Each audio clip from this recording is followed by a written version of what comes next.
What would you say that you got from like the identity and like the mind perspective side of things that we were doing together? We went through a lot together.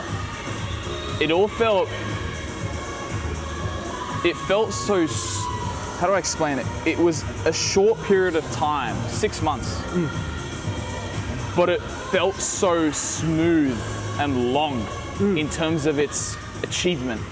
But the thing about it is I didn't care, like I wasn't actually thinking, I didn't put pressure on actually the achievements, but that's when I achieved a lot. And even it was after when we had the chat, I didn't even think I did that much. But when I looked back, I was like, what the heck?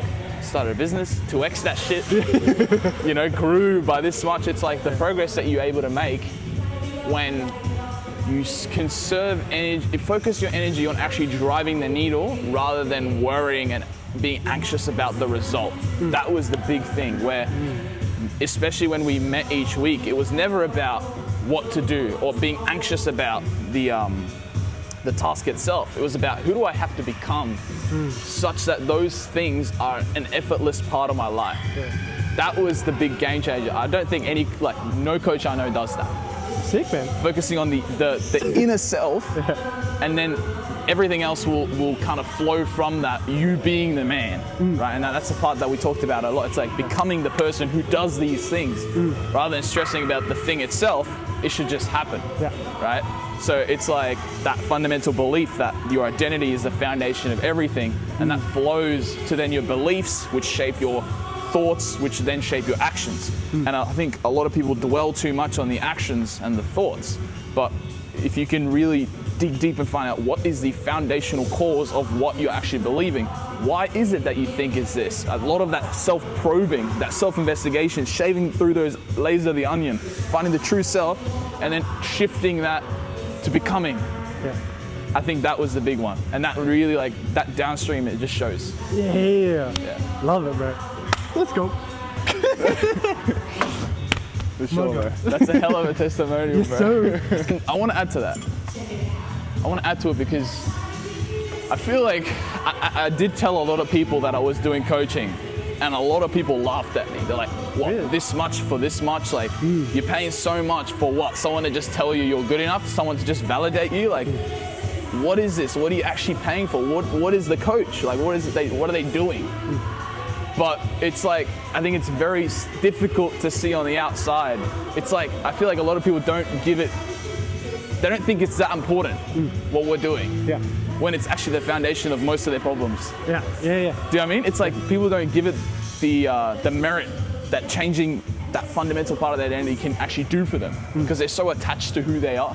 That the possibility of change, I think it takes someone as well, like, not to compliment myself, but it takes someone that's very open-minded, willing to actually shave those layers.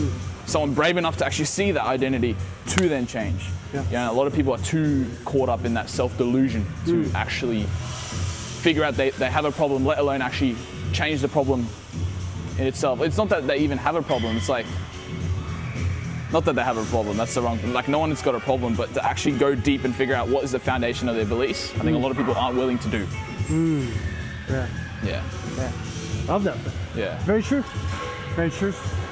So I think that's more self-awareness, more self-reflection, I think, is needed nowadays. I think it's a very valuable skill to have, and I'm blessed to be able to have that intuitively. It's like, I think sometimes it can be yin and yang at some point. Sometimes it's like, you know, I always assume I'm doing something wrong, which we've talked about can be something that isn't quite favorable, but most of the time it's a curiosity to learn more, and it's like that studious personality. I think it will get me far. It already has. If you look at it, because I know I was talking to even some of my other students that were more like martial arts folks, and that they'd be like, oh, Jad's like obviously a phenom with the martial arts stuff, but they were like, what does he do? And I was like, he does whatever he wants, basically. I do what I want, man. Because I was talking to them whilst we were in Thailand, and they were like, oh, does he work or anything? I was like, he runs his own business. It's all remote and online. He's got a partner for that, and that does like the like 6 figures in that, at the time. And it was just like, so he doesn't have to work a job or anything like that. He's in Thailand right now. He's doing just his own thing, and people are like, dude, he's living the dream. The funny thing is, I knew on the other side for you, you're like, it's not enough, like at that same point of time. Yeah. So it's that funny thing where from, obviously, comparison is the thief of joy. 100%, bro. People were just like, this guy's like killing it, man. Like everything I would like dream of at like 19, 20 years old. And then you're like, it's not enough. Like, oh, I'm so behind. The universe is so... it's just such a human thing to do, to just be dissatisfied in your current position, and then you look back as an observer and you're like, whoa, that's me? Yeah. Damn, it always brings a tear to the eye, bro. It's like, I feel it. I'm actually doing, I don't know, I feel like sometimes I get too hard on myself. Yeah. And I feel like it costs me a lot of self-peace when it doesn't have to. Like, it doesn't necessarily have to mean, like, I don't know, I feel like I'm always, if there's something I'm not dissatisfied about, I've got to find it. I think it's just, I can give myself a lot more peace if I just allow myself to enjoy what I have. Give myself permission to. Yeah. I think that's a big thing. Yeah, and a lot of that's, it's not even you, it's they're what I'd call just above the identity, like who we are at our core, just above that are core beliefs. Yeah. But a lot of our core beliefs are actually things that are spoken over us from before we're even actually physically born. Like when we're inside the belly, it's like our parents' beliefs, societal beliefs, all that programming is in there. And we just think that that's us, like having the glasses on. We don't realize that we're looking through that thing, we're looking as that thing. So it's this whole idea of you have to work hard and be suffering and to actually be worth anything. You need to deserve it. You need to deserve what you have. Yeah. And it's like constantly trying to justify the fact that you deserve it. Yeah. Even in the sense of that comes back to the validation. It's like, look at me, I deserve this. This is what I do. It's like, can't you just have it? Like, it's like God will give us anything we want. Yeah. We can just choose it. Yeah. We don't have to necessarily prove our worth. It's already within.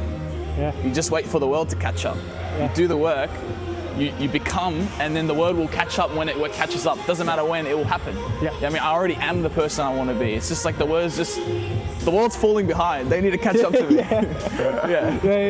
Absolutely, man. Yeah. That's it, man. Beautiful. It's beautiful. That's all. I don't need to add to that.